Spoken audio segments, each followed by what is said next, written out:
Because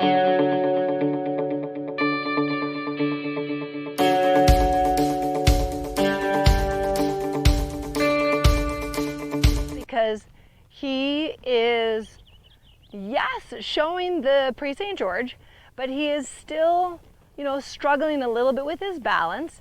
And I wanted to go over an exercise that in his youth was very helpful, and I still use with really all my horses. I know I always say this, but it is one of my favorite exercises. But I wanted to do the squared turns at the walk and the trot today. So y'all know by now how much I love turn on the forehand. Because I do feel like turn on the forehand is extremely helpful to teach the horse how to rotate the rib cage, engage the inside hind leg, step under his midline, soften his neck, pay attention.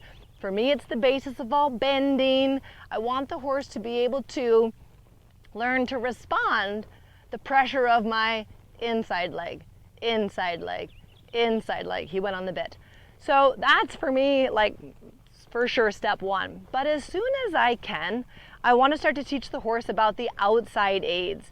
Because again, when we think about doing the turn on the forehand, that can indeed put the horse on the forehand because we're like moving his hind legs around, right? So he has to like put his weight on the front legs to move the hind legs around. So here would be a quarter turn on the forehand where I push his hind legs out. So he pivots around the front leg. So it's right hind leg, and I get him to respond from my calf, inside hind leg responds and comes under his body.